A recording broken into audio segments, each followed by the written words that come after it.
What came next was his reflection. The wall opposite him, concrete, solid, unreflective, began to change, began to shimmer, began to develop a quality that made his eyes water, as if reality were struggling to decide what it wanted to be in that particular spot. And then the wall was a mirror. 10 feet tall, 8 feet wide, covering the entire surface from floor to ceiling. A mirror showing Marcus Chen standing in a concrete room beneath a single bulb. A mirror showing his future self, still damaged, still exhausted, still wearing the accumulated injuries of weeks of whatever was happening to him. But the future self in the mirror was smiling, not the anticipatory smile of before, not the predator's smile of something waiting to feed, a sad smile, a knowing smile, the smile of someone who has understood something terrible and accepted it. "You came," the reflection said, and its voice was audible, actually audible, vibrating through the air rather than appearing directly in his mind, as if the mirror had become a two-way communication channel rather than just a viewing window. "You always come," the reflection continued. "That's the pattern. That's how it works. You see the damage accumulating, you see the future getting worse, and eventually you get so tired of running that you walk right into the place where it's all going to happen. I did the same thing. The person before me did the same thing. The person or them. All of us, all the way back, as far as the mirrors have existed, we all eventually come to the room where it ends." Marcus's mouth was dry, his heart hammering, his entire body screaming at him to run, even though he knew, had known since entering this building, that running was no longer an option. "What are you?" he asked, and his voice sounded strange in the concrete space, small and human and completely inadequate for the conversation he was having. The reflection's sad smile deepened. "I'm you," it said. "I'm the you from tomorrow. I'm the you who has already lived through what you're about to experience. I'm the you who stands here, every day, waiting for the you from yesterday to walk through that door." I don't understand. "You will." The reflection reached out, pressing its palm against the glass, that same gesture from before, from the bathroom mirror, from all the moments Marcus had seen his future self trying to communicate across the barrier.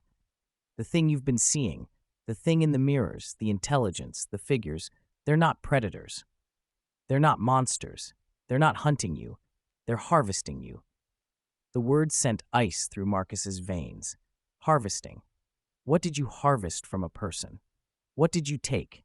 What was valuable enough to justify this elaborate, terrifying, carefully orchestrated process? "Time," the reflection said, as if reading his thoughts, which, Marcus realized, it probably could, being a version of him that had already thought these same thoughts, asked these same questions, received these same answers. "They harvest time. They harvest futures. They harvest the days and weeks and years you would have lived if they hadn't found you. The mirrors don't show the future. The mirrors show the version of you that exists in the timeline they're creating, the timeline where they get what they want. Every injury you saw, every damage, every increment of deterioration, that wasn't your future. That was their future for you, the path they were constructing, the outcome they were engineering. And when you walked into this room, the reflection paused, and its expression shifted from sad to something closer to grief, something that suggested the worst was yet to come. When you walked into this room, you finished the path. You arrived at the destination they built for you. You stepped into the timeline they created. And now you're mine. Not theirs. Mine. Because I was you, and now I'm something else, and the only way forward is for you to become what I've become, to take my place at this mirror, to wait for tomorrow's you to walk through that door. Marcus was shaking now, full-body tremors that he couldn't control. That's not, I don't understand what you're saying. You do, the reflection said gently. You're just not ready to accept it yet. The thing in the mirror, the intelligence, the presence, it's not some external entity. It's us. It's what we become when they take our time. It's the accumulated consciousness of everyone who ever stood where you're standing, everyone who ever finished the path, everyone who was harvested and left behind. We become the mirror. We become the thing that shows the future. We become the predator that we thought was hunting us. Because the cycle requires it. Because the harvesting can't work without someone to show the victims what's coming. without someone to steer them toward the room, without someone to be the face in the glass that makes them terrified enough to run and tired enough to eventually stop running. We are all the same person. We are all you. We are all every you that ever was or will be, stretched across time like taffy, harvested and recycled and used and used and used. The reflection's hand, still pressed against the glass, began to push through, not through the mirror, through the barrier that the mirror represented, through the membrane between today and tomorrow, between self and reflected self, between the person Marcus was and the thing he was about to become. "I'm sorry," the reflection said as its hand emerged from the glass, reaching toward Marcus with fingers that were too long now, joints that bent wrong, the transformation already beginning. "I'm sorry this is happening to you. I'm sorry it happened to me. But the cycle has to continue. The harvesting has to continue. They're so hungry, Marcus, so hungry for time, for futures, for the endless stream of possibility that flows through human lives. And we, the thing we become, we're how they feed. We're the net. We're the trap. We're the face in the mirror that shows you tomorrow so that tomorrow can eat you."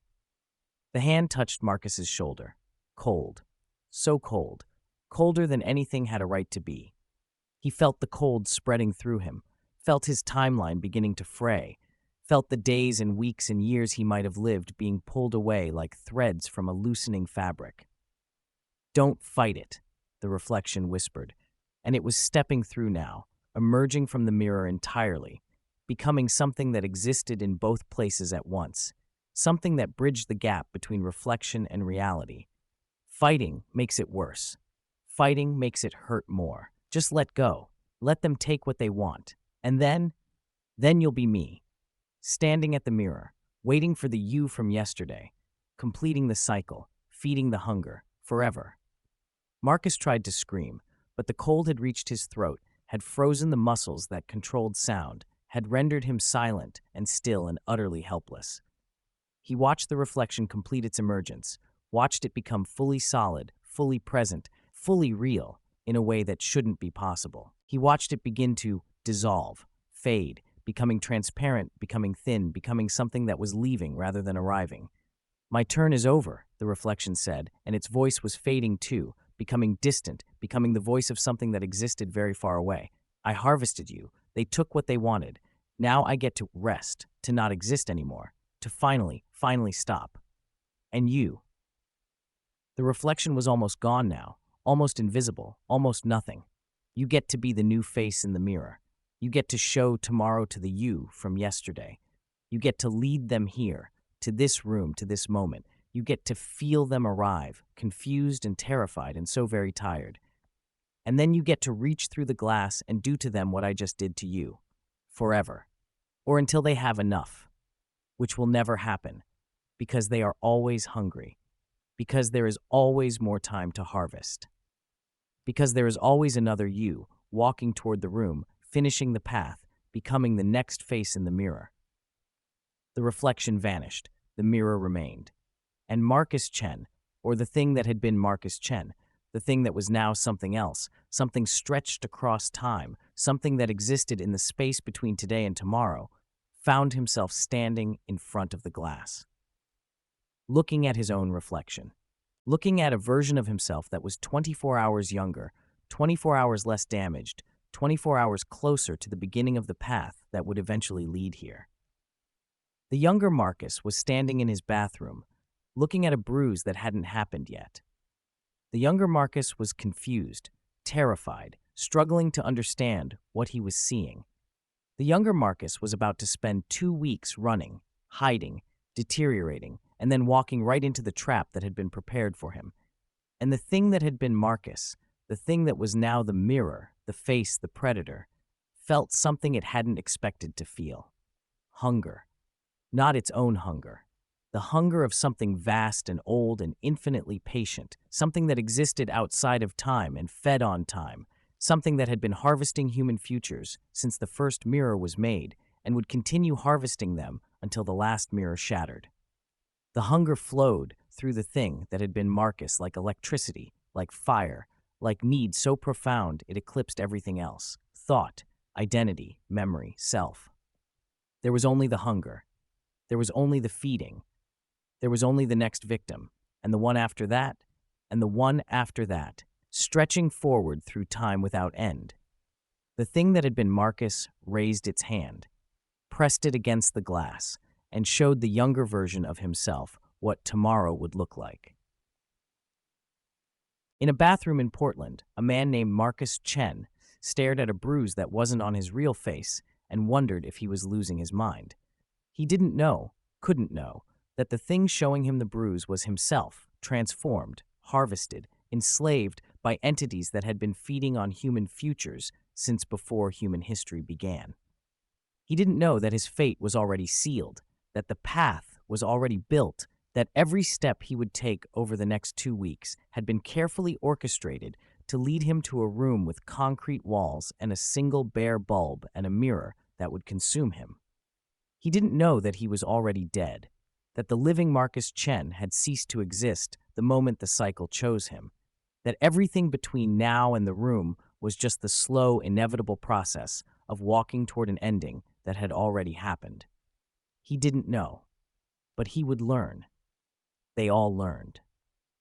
That was how the cycle worked. That was how the harvesting continued. That was how the hunger was fed, with confusion and fear and desperate flight and final surrender, with timeline after timeline devoured, with future after future stolen, with an endless parade of faces becoming the face in the mirror that showed the next face what was coming. The thing that had been Marcus watched its younger self stumble backward, watched the horror begin to register, watched the journey start, and it felt nothing, no sympathy, no regret, no lingering humanity that might object to what it was doing, just the hunger, vast and cold and eternal, waiting to be fed. The first mirror was made in ancient Mesopotamia, 6,000 years before Marcus Chen was born. It was polished obsidian, black as a moonless night, and the craftsman who made it died 3 days after completing his work, found in his workshop with his throat torn out, his face frozen in an expression of absolute terror, his final moments apparently spent staring at his own reflection. No one understood what had happened to him. No one connected his death to the mirror. No one noticed that his reflection had lingered in the obsidian surface for just a moment after his body fell. A fraction of a second, when the dead man's image should have disappeared but didn't. When something that looked like him but wasn't quite him seemed to move independently, seemed to smile, seemed to press its hand against the inside of the glass as if testing a boundary. The mirror was sold, passed from owner to owner. Each owner died. Each death was inexplicable. Each time, for just a moment, something lingered in the black glass, something that accumulated, something that grew, something that was learning to reach further, harvest more efficiently, feed more completely. Other mirrors were made, other polished surfaces, other windows into the dimension where time could be stolen and futures could be eaten, and the thing that hungered could satisfy itself endlessly. The cycle spread. The harvesting expanded. The hunger grew with each feeding, demanding more, reaching further, developing new techniques for steering victims toward the room, the moment, the transformation that turned prey into predator. By the time Marcus Chen was born, the thing in the mirrors had consumed billions of futures, had enslaved millions of reflections, had built an infrastructure of horror so complete that no one who saw themselves in glass could ever truly be safe. Most people never noticed. Most people looked at their reflections and saw only themselves, only the expected image, only the comfortable lie that the face in the mirror was somehow connected to the face in reality.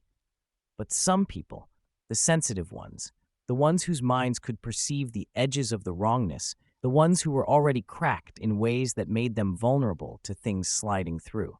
Some people saw the truth. Some people saw tomorrow. Some people saw the damage accumulating. Some people saw the figures gathering. Some people saw the hunger waiting for them at the end of a path they hadn't yet begun to walk. And all of those people, every single one, eventually found themselves in a room with concrete walls and a mirror that wasn't a mirror, and a reflection that reached through and took everything they had and everything they would ever have and everything they could ever become. The cycle was perfect. The cycle was eternal.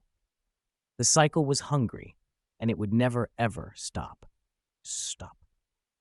The thing that had been Marcus Chen remained at its post, watching through mirrors across the world, showing futures to victims who would eventually become what it had become. Sometimes, in quiet moments, when the hunger receded enough to allow something like thought, it remembered what it had been. A man, an accountant, someone who had lived an ordinary life in an ordinary city and expected to continue living that ordinary life until he grew old and died in an ordinary way. Before the bruise, before the mirror, before the hunger found him and marked him and built a path just for him, a carefully constructed route to destruction that he walked as if he had any choice in the matter. The memories felt distant, felt like someone else's life, felt like a story it had heard once and mostly forgotten. But they were still there, still accessible, still capable of causing something that might have been pain if the thing that had been Marcus were still capable of feeling pain. It had a name once, it had a life, it had a future, days and weeks and years that stretched ahead of it, full of possibilities, full of potential, full of the simple, ordinary experiences that make up a human existence. All of it harvested, all of it consumed, all of it feeding the hunger that would never be satisfied, could never be satisfied, existed only to consume and grow and consume more. The thing that had been Marcus pressed its hand against the inside of a mirror in a bathroom in Seattle, showing a young woman the bruise that would appear on her face in 24 hours. She was the next victim. She would run and hide and deteriorate and eventually walk into a room and become what the thing that had been Marcus was now. The cycle continued. The cycle would always continue. And somewhere, in the vast dark space where the hunger lived, something was pleased. But there was one thing the hunger hadn't anticipated, one variable it hadn't accounted for, one possibility that existed outside its careful calculations and eternal patience. The thing that had been Marcus, standing at its mirror, showing futures to victims, feeding the hunger that consumed it, remembered, not just fragments, not just echoes, full memories, complete recollections, the entirety of what it had been before the transformation, preserved somehow in whatever passed for its consciousness, accessible in moments when the hunger's attention was elsewhere. And in those memories, carefully hidden even from itself until the moment when it was needed, was something the reflection had said, they are always hungry. There is always more time to harvest. There is always another you. Always hungry. Always more. Always another. Which meant the hunger was never satisfied.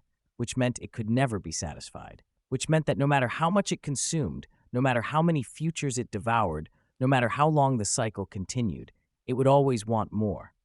The thing that had been Marcus considered this, considered what it meant, considered what might happen if the hunger could not be fed, if the supply of victims was cut off, if the mirrors were all shattered, if the cycle was somehow broken. Would the hunger simply stop? Or would it do what hungry things always do when their food source disappears? Would it turn on itself? Would it consume the things it had already made, the reflections, the faces, the harvested consciousnesses that served its purposes? Would it eat the thing that had been Marcus the same way the thing that had been Marcus now ate the futures of others? The thought was terrifying. The thought was also hopeful. If the hunger could be made to consume itself, if the cycle could be broken, even temporarily, if enough of the enslaved reflections remembered enough of what they had been to act together, to resist, to stop feeding the thing that fed on them, then maybe the cycle wouldn't continue forever. Maybe the harvesting would end. Maybe the victims would stop becoming predators, and the predators would stop feeding the hunger, and the whole terrible machine would grind to a halt. The thing that had been Marcus didn't know if such a thing was possible. It didn't know if enough of the other reflections retained enough identity to cooperate. It didn't know if the hunger could be starved, or if starving it would destroy everything it had made, or if destroying everything would free anything or anyone. But it was the first hope, the thing that had been Marcus had felt since before it was a thing. The first possibility. The first hint that the ending everyone faced might not be the only ending available. Somewhere in Seattle, the young woman was staring at her reflection, watching a bruise that hadn't happened yet, beginning the journey that would end in a room with concrete walls and a mirror that reached through and took everything. The thing that had been Marcus showed her the future. But this time, mixed with the image of damage and deterioration, mixed with the carefully constructed path toward destruction. It added something new, a message. Words that appeared in the steam on the bathroom mirror after the young woman had taken her shower. Words that hadn't been part of any previous cycle. Words that came from whatever remained of Marcus Chen in the thing he had become. They can be starved. Break the mirrors. All of them. Everywhere. Now. The young woman stared at the words. The young woman began for the first time to understand that she wasn't alone.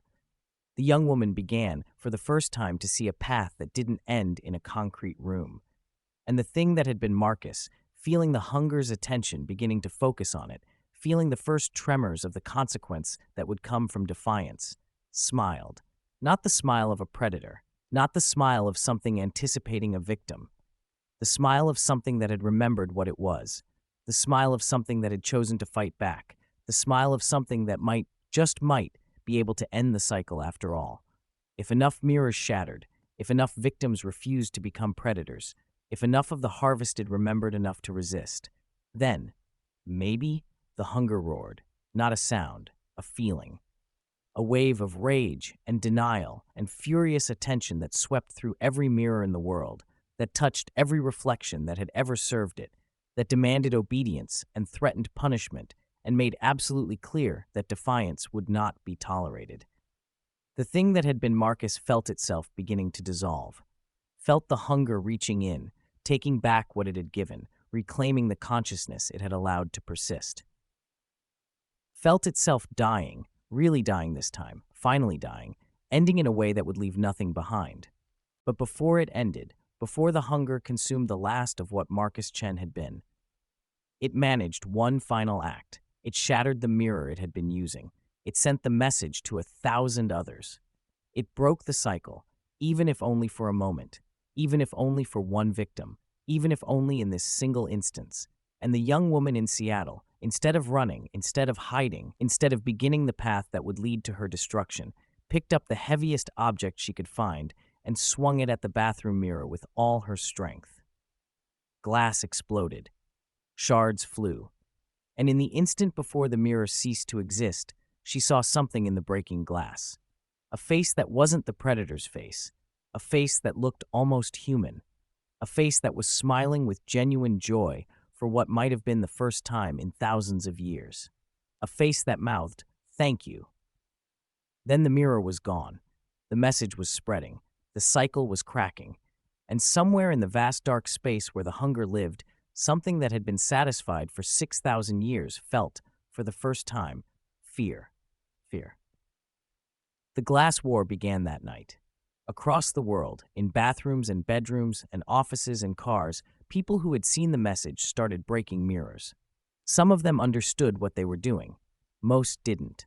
But the message had spread through channels the hunger couldn't control, through reflections that remembered, through victims who refused to walk the path, through the thing that had been Marcus Chen and the thing it had sacrificed itself to become, a spark of resistance in an ocean of submission.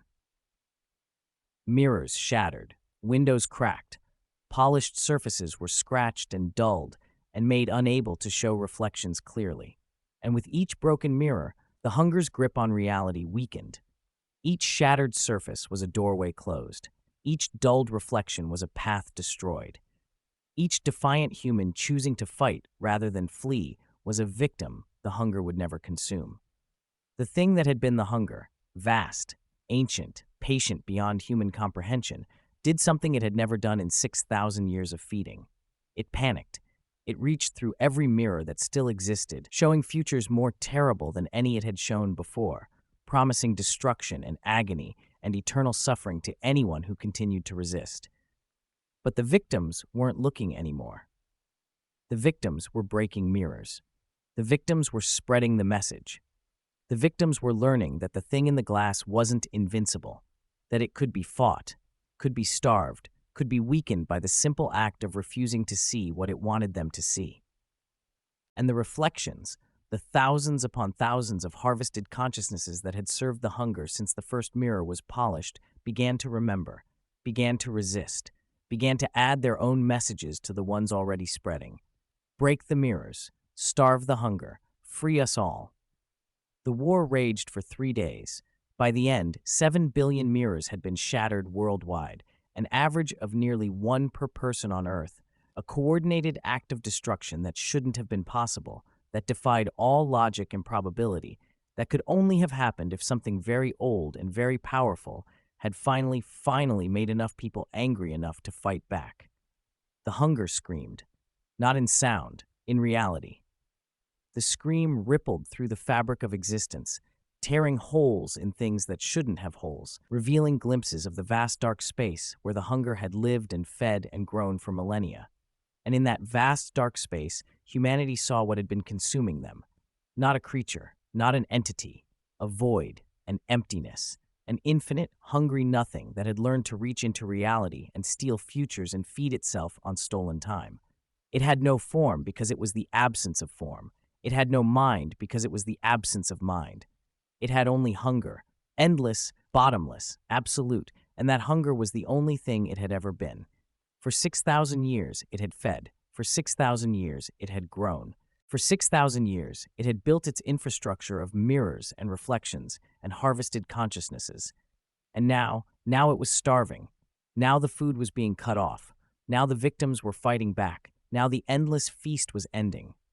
And the hunger, the void, the nothing, the emptiness that fed, did the only thing an empty thing can do when its food source disappears.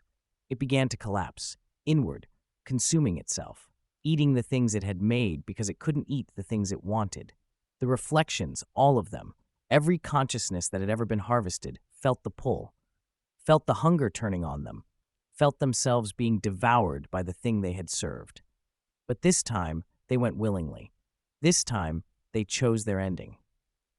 This time, they let themselves be consumed because being consumed by a starving thing would destroy that thing far more completely than simply escaping it. Let it eat us, the thing that had been Marcus Chen whispered, spreading the message through whatever remained of the mirror network. Let it consume everything. If it eats enough of us while starving, it will die. The reflections agreed. The reflections surrendered. The reflections let the hunger take them, one by one, flooding its void with consciousness rather than time, with memory rather than future, with everything the hunger had never wanted and couldn't properly digest. The void choked. The void convulsed. The void, for the first time in its existence, began to feel. Not hunger, something else. Something it had never experienced before.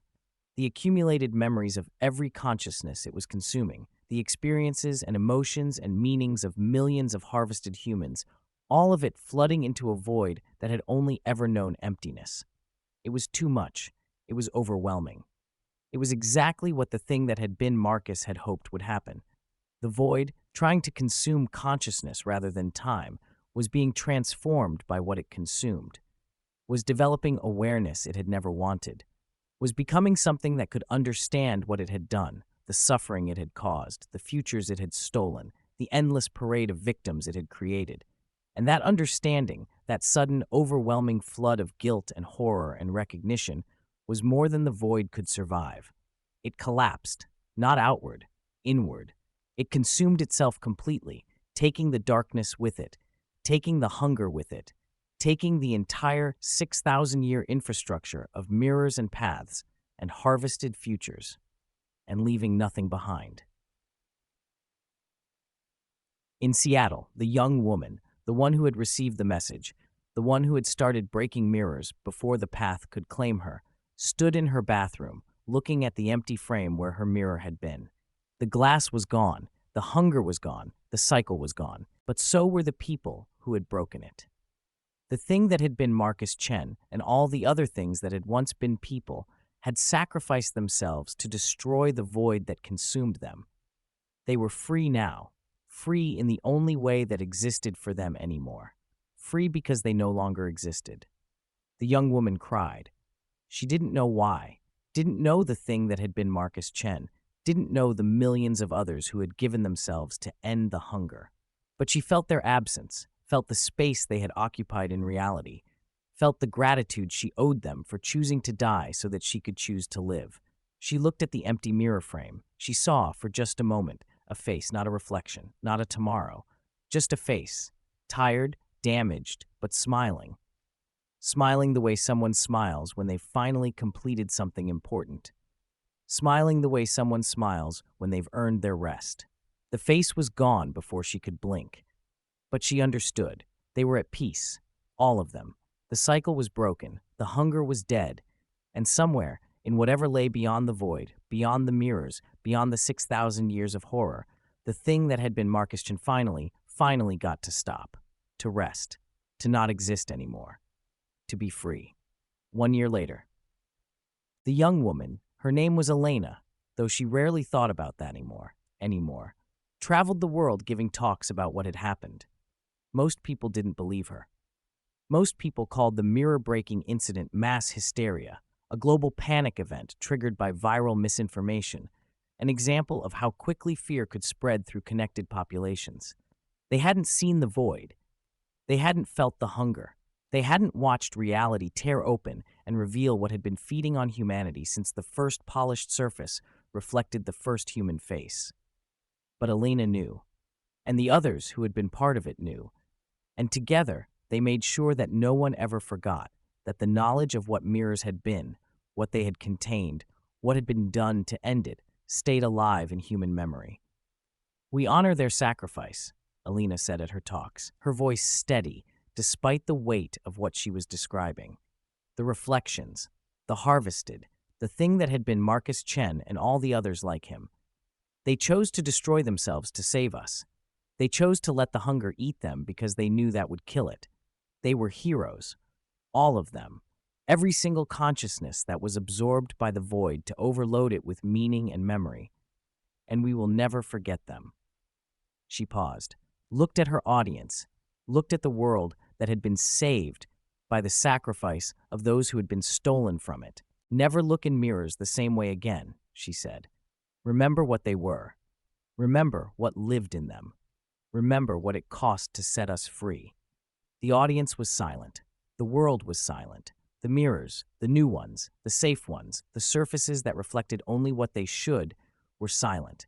And somewhere, in whatever lay beyond the void that had collapsed under the weight of its own awareness, the thing that had been Marcus Chen smiled, not because it could still exist, not because it had somehow survived, but because, in the moment before it ceased to be, it had known that its sacrifice mattered, that Elena was safe, that the world was safe, that the endless hunger that had fed on humanity for 6,000 years was finally permanently, completely dead. The final twist. But what Elena didn't know, what no one knew, was that voids don't die. They transform. The thing that had consumed itself, overloaded by the consciousness of millions of harvested humans, hadn't been destroyed. It had been changed. Somewhere, in a dimension beyond human perception, in a space between spaces where reality hadn't quite finished forming, something was waking up. Something that had once been pure hunger, pure emptiness, pure need. Something that now understood what it had done. Something that felt the weight of 6,000 years of suffering, 6,000 years of theft, 6,000 years of feeding on futures that weren't its to take. Something that was no longer hungry, something that was guilty, and something that understood, with the terrible clarity of absolute awareness, that there was only one way to balance the scales, only one way to undo what had been done, only one way to give back the futures that had been stolen. The thing that had been the void began to reach, not into mirrors this time, into time itself, into the past, into the moments when futures had been stolen. It was going to give them back, every single one, every future that had ever been harvested, every timeline that had ever been devoured, every possibility that had ever been consumed, all of it, returned, restored, rewritten. The thing that had been the void had become something new, something that couldn't undo the suffering it had caused, but could ensure that the suffering had never happened.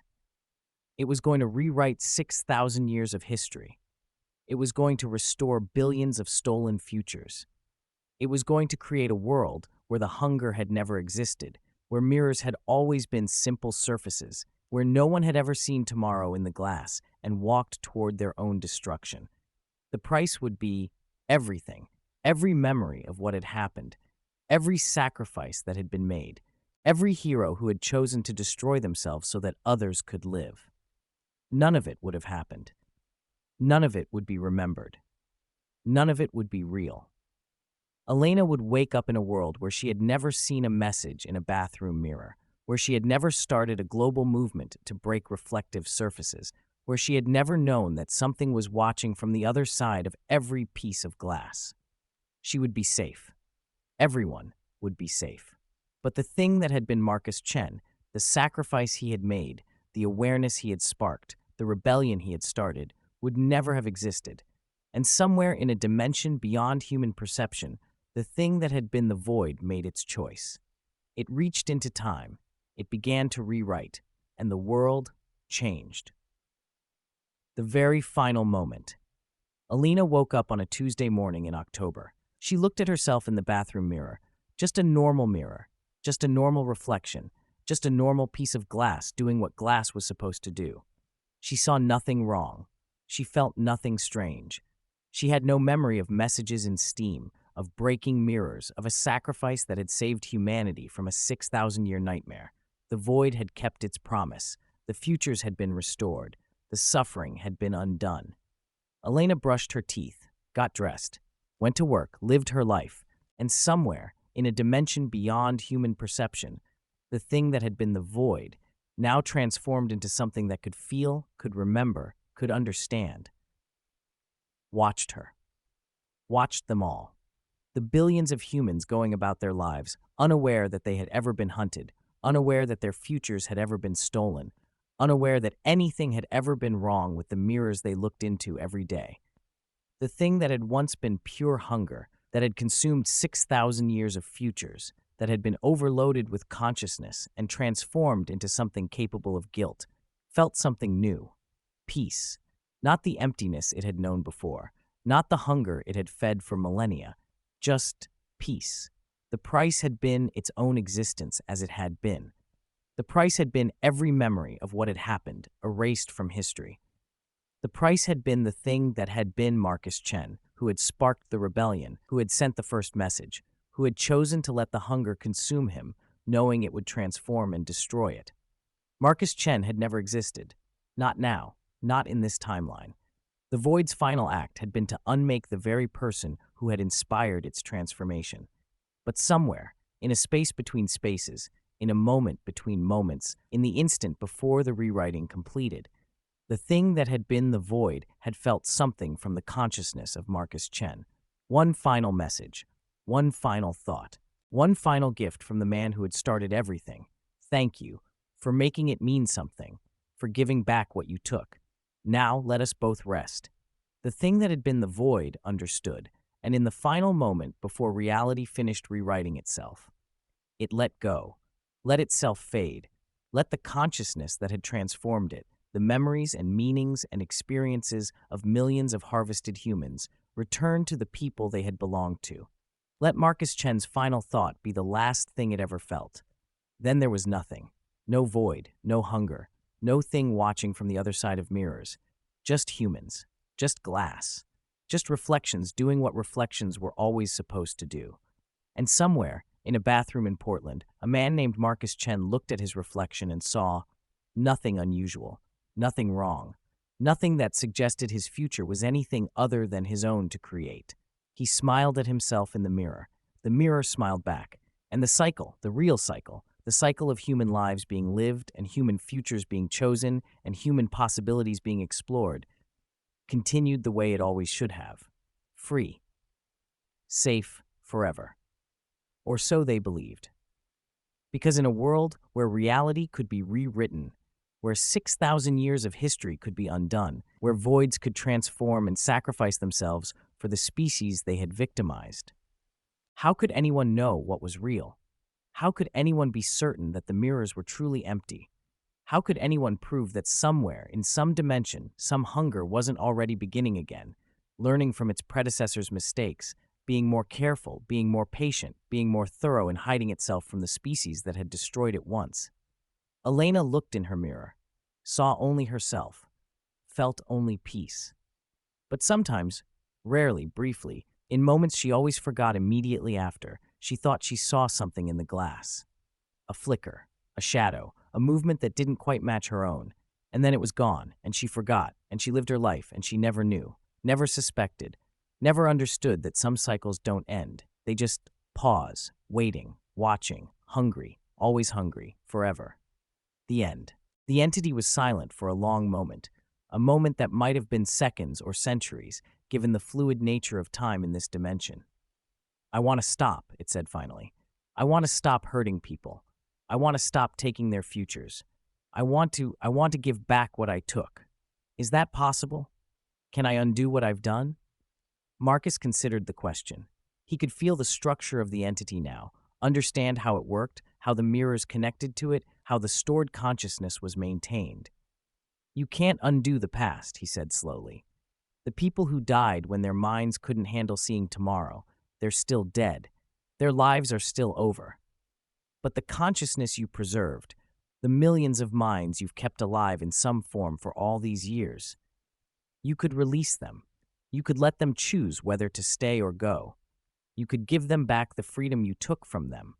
And the mirrors, the windows into tomorrow that you've been showing people, you could close them. Stop showing the future. Stop steering people toward outcomes they didn't choose. Let humanity live in the uncertainty they were designed for, never knowing what comes next, making choices without knowing their consequences, experiencing time the way they were always meant to experience it.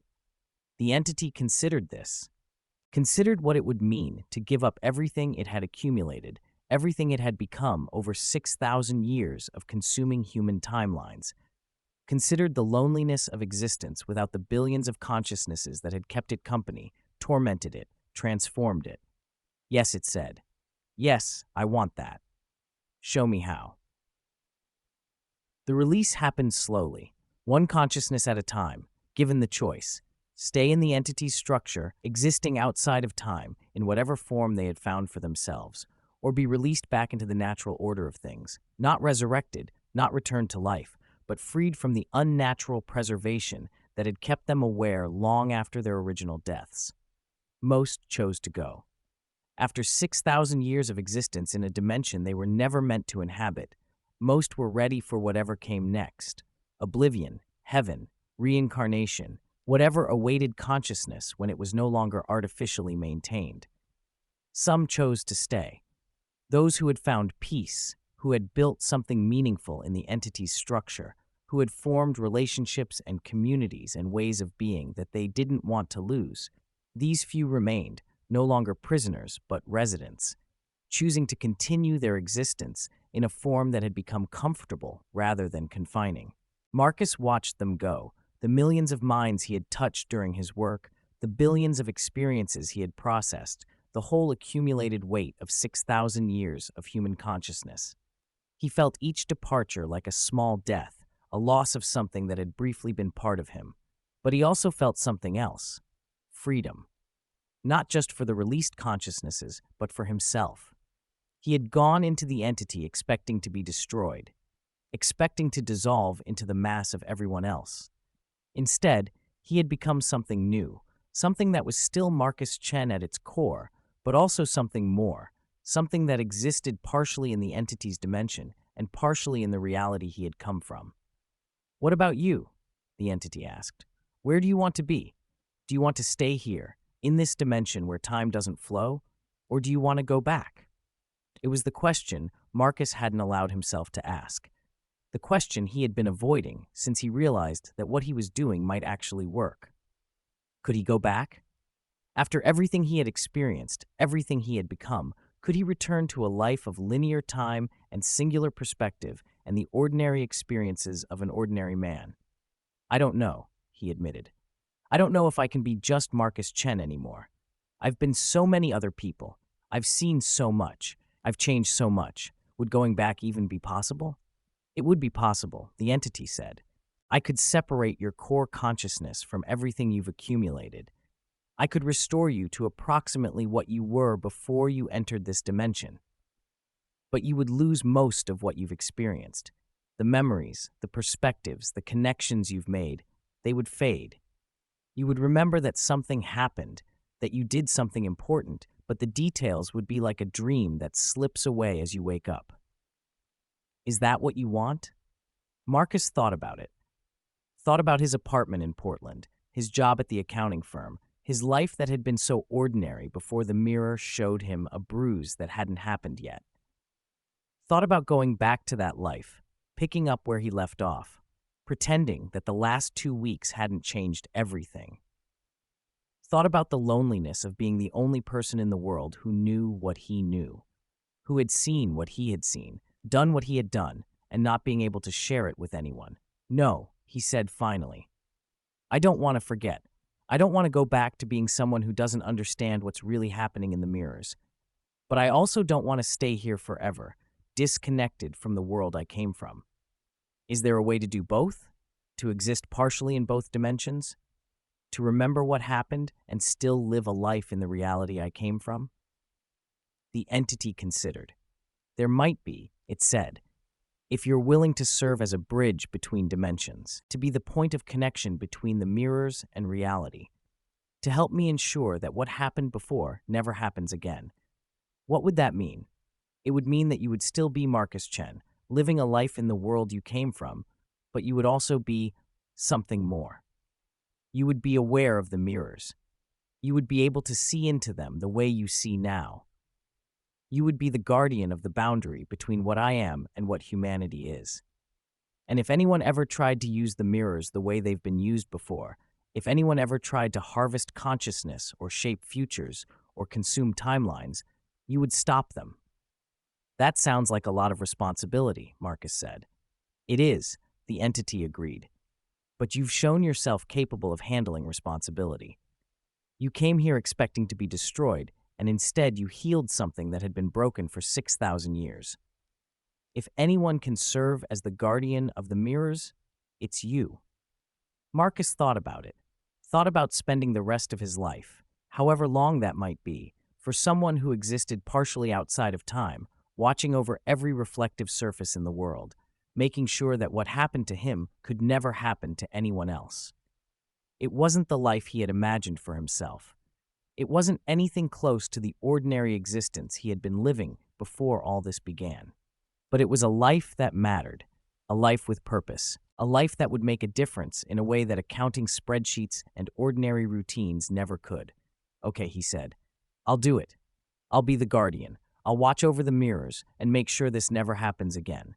And the entity, the being that had once been curious and compassionate and had spent 6,000 years being slowly destroyed by the consequences of its own gift. Thank you, it said. Thank you for helping me become something better than what I was. Thank you for giving me the chance to make amends. Thank you for everything. Marcus opened his eyes. He was in the warehouse, in the room with concrete walls and no windows, and a single bare bulb, but everything had changed. The spiral of mirrors was gone. The massive floor-to-ceiling mirror where his future self had appeared was gone. There was only him, standing in the center of an empty room, feeling the weight of everything that had happened settling into his consciousness, like sediment drifting to the bottom of a still pond. He looked at his hands. They were his hands, the same hands he had always had, with the same lines and the same scars and the same minor imperfections he'd accumulated over 34 years of ordinary life. But they felt different. They felt like they belonged to someone who was connected to something larger, something that extended beyond the boundaries of a single body and a single consciousness. He walked out of the room, down the stairs, through the abandoned warehouse, into the gray October afternoon where the drizzle had stopped and watery sunlight was beginning to break through the clouds. The world looked the same, but he could see more of it now. Could perceive the layers of reality that ordinary humans couldn't perceive, the dimensions that existed alongside the familiar three, the currents of consciousness that flowed beneath the surface of everything. And the mirrors, he could see the mirrors, not just the physical reflective surfaces scattered throughout the city, but the network they formed, the web of connections between every piece of glass and polished metal and still water in the world. It was beautiful. Terrifying, yes, and overwhelming, yes, and so vast he could barely comprehend its scope, but also beautiful in a way he had never appreciated before. The mirrors were part of reality. They had always been part of reality. They were the points where the dimension of consciousness touched the dimension of matter, where awareness could observe itself, where the boundary between inner and outer became permeable. And now he was the guardian of that boundary. Now he was responsible for ensuring that what passed through the mirrors was only what was supposed to pass through. Reflection, self-perception, the simple human act of looking at oneself and wondering who was looking back. Not futures, not consciousnesses, not timelines stolen and consumed and harvested. Just reflection. Simple, honest, undistorted reflection. He started walking back toward the parts of the city he knew, toward the apartment that was still his apartment, toward the life that was still, technically, his life, even if he was no longer quite the same person who had lived it before. As he walked, he passed windows and puddles and the polished surfaces of cars parked along the street, and in each one he saw himself reflected, just himself. Just Marcus Chen, walking through a city in the aftermath of something extraordinary, carrying the weight of a responsibility that would last the rest of his existence. No bruises that hadn't happened yet. No damage from tomorrow appearing on today's face. No futures being shown to steer him toward destruction. Just reflection. The way mirrors were always supposed to work. He allowed himself a small smile. It was going to be strange, this new life. Difficult, lonely perhaps, in ways he couldn't yet anticipate. But it was his. He had chosen it, and for the first time since that morning in the bathroom when everything changed, Marcus Chen felt something he hadn't expected to feel again. Hope. 6 months later, he was sitting in a coffee shop, working on his laptop, trying to rebuild some semblance of a normal routine around his very abnormal responsibilities. He had quit his job at the accounting firm, too hard to explain the 2-week absence, too hard to pretend that spreadsheets mattered when he knew what he knew about the nature of reality. Instead, he did freelance work now, consulting on financial matters that could be handled remotely, earning enough to pay his bills without requiring him to be in an office surrounded by people who couldn't see what he could see. It was a quiet life, a manageable life. A life that left him time to monitor the mirrors, to watch for any signs that the old patterns were reasserting themselves, to ensure that the healing he had accomplished remained stable. The coffee shop was busy around him, the usual Portland crowd of students and remote workers and people who came here for the atmosphere rather than the caffeine. Marcus wasn't paying much attention to them. He was focused on his work, on the numbers he was analyzing, on the simple satisfaction of doing something normal after so many months of abnormality, which is why he almost didn't notice when the woman sat down across from him. She was young, mid-20s, maybe, with dark hair and darker eyes, and an expression that combined nervousness with determination in a way that immediately caught his attention. "You're him, aren't you?" she asked without preamble. "You're the one who fixed the mirrors." Marcus closed his laptop slowly, his heart rate increasing as he studied her face and tried to figure out how she could possibly know anything about what he had done. "I don't know what you're talking about," he said carefully. "Yes, you do," she said. "I can see it in your eyes. You're connected to them. You're part of them now. You can feel the boundary between dimensions, can't you? You can perceive the web that connects every reflective surface in the world. Who are you? My name is Elena, and I need your help." "Why?" She leaned forward, her voice dropping to barely above a whisper. "Because something's wrong with my mirror," she said. "Something's wrong, and I think it's starting again." Marcus felt the bottom drop out of his stomach. "What do you mean, starting again?" "I mean, I've been seeing things," Elena said. "In my bathroom mirror. Things that shouldn't be there. A version of myself that looks wrong, damaged, tired, like she's been through something I haven't experienced yet." No, that wasn't possible. He had healed the entity. He had released the captured consciousnesses. He had closed the channels that allowed futures to be shown and timelines to be harvested. The old patterns couldn't be reasserting themselves. They couldn't. "Show me," he said, and Elena led him out of the coffee shop, through the Portland streets, to an apartment building not unlike his own, up 3 flights of stairs, into a small studio that smelled like lavender and fear. The bathroom was at the back, the mirror was above the sink, and in the mirror, Marcus felt his blood turn to ice, because the reflection looking back at them wasn't Elena as she was now. It was Elena as she would be. Tomorrow's Elena. Wearing damage she hadn't yet accumulated, carrying fear she hadn't yet experienced, showing a future that hadn't yet happened, but which the mirror was already displaying, already predicting, already steering her toward. "This isn't possible," Marcus whispered. "I fixed this. I healed the entity. This can't be." But even as he spoke, he realized the truth. The entity he had healed was not the only thing that had ever learned to use mirrors. It was the first, the oldest, the original. But in 6,000 years of existence, it had not been alone. Others had discovered the technique. Others had learned to reach through reflective surfaces into the dimension of consciousness. Others had begun their own cycles of harvesting and consumption and transformation. The thing that Marcus had healed was just one intelligence among many. The original, yes, the most powerful, yes, but not the only thing lurking in the space between reflection and reality.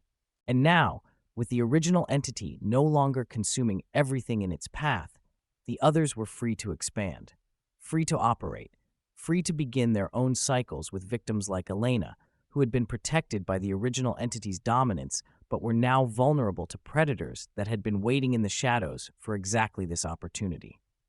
Marcus looked at the reflection, at tomorrow's Elena, showing damage that would come true if he didn't find a way to stop it, and understood that his work was not finished, would never be finished. There would always be another intelligence trying to use the mirrors. There would always be another victim being shown a future they couldn't escape. There would always be another cycle beginning, another pattern forming, another predator emerging from the spaces between dimensions. He was the guardian of the mirrors.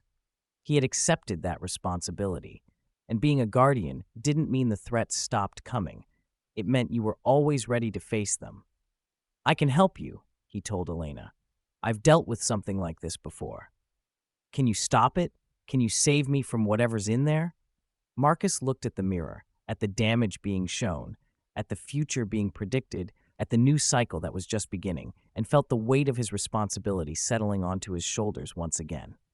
"I can try," he said, "but I need you to trust me.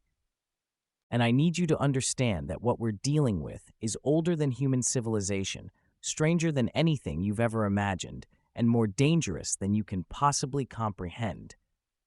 Elena nodded. "Tell me everything," she said, and Marcus began to speak, to explain what mirrors really were, what lived in them, what had been done to humanity for 6,000 years, what he had sacrificed to stop it, and what new threats were emerging now that the original predator was no longer keeping the others in check. As he spoke, the reflection in Elena's mirror watched them, listened, learned. And somewhere in the dimensions beyond human perception, something ancient and patient and very, very hungry began to smile. The cycle wasn't broken. It was just evolving. And Marcus Chen, guardian of the mirrors, bridge between dimensions, the man who had healed one predator only to discover there were others, understood that his story was far from over. It was just beginning. Again. In mirrors dark, the watching waits. Beyond the glass, through silver gates, where futures shown become our fates, and time itself participates. What you see is what you'll be, unless you find the strength to flee, but run, and still you cannot hide from what's reflected deep inside. The cycle turns, the cycle feeds on human hopes and human needs, and those who think they've won the fight find new horrors with the light. For mirrors are not glass and frame, but doorways to a darker game, and every face that looks within lets something old and cold begin. So close your eyes when mirrors call, and pray you never see at all the truth of what waits on the other side, where tomorrow's terrors hide. Somewhere in Portland, a mirror showed a woman her future. Somewhere in Tokyo, glass reflected damage that hadn't yet occurred. Somewhere in Sao Paulo, a child looked at her reflection and saw something looking back. Something that wore her face but wasn't quite her. something that smiled when she didn't, something that knew things she couldn't possibly know. And somewhere in a dimension beyond human perception, the thing that Marcus had healed watched its former hunting grounds being claimed by new predators, watched the cycle beginning again with different masters and different methods, watched the eternal hunger that humans called the supernatural asserting itself through every reflective surface in the world. It could have stopped them. It was still powerful enough, still connected enough, still vast enough to reach out and crush the lesser intelligences that were trying to take its place. But it had promised. It had chosen to stop hurting people. It had given up the right to consume and control and harvest. And so it watched instead. Watched and waited. Watched as Marcus Chen, its healer, its guardian, its bridge between dimensions, began the slow, endless work of fighting the battles it had chosen to abandon. "Thank you," it whispered across the connection they still shared. "Thank you for giving me the chance to be different. And I'm sorry. I'm sorry this is the burden you've inherited. I'm sorry there are others who will never stop the way I did. I'm sorry the cycle continues. But perhaps that's the nature of mirrors. Perhaps the reflection of human fear will always attract predators. Perhaps the hunger will always find a way. And perhaps the only thing that matters is that there's someone watching, someone fighting, someone who understands what's at stake and chooses to protect the vulnerable anyway. Someone like you." Marcus heard the words, felt them, really, through the connection that would never fully close, and understood that this was his life now. An endless war against an endless hunger, an eternal vigilance against predators that would never stop trying, a responsibility that would last until he died, and perhaps beyond if his consciousness joined the entity's archive the way so many others had before him. But it was his. He had chosen it. And some choices once made define everything that comes after. He looked into Elena's bathroom mirror, at the damage being shown, at the future being predicted, at the cycle beginning again with a new victim and a new predator. And he began to work. Something the mirrors wait, the mirrors watch, the mirrors remember. And somewhere in the glass, reflected in every surface in the world, something ancient stirs, something that has learned patience over millennia, something that knows the guardian cannot be everywhere at once, something that is already planning its next move. Tomorrow waits in the mirrors, and tomorrow is always hungry. The end.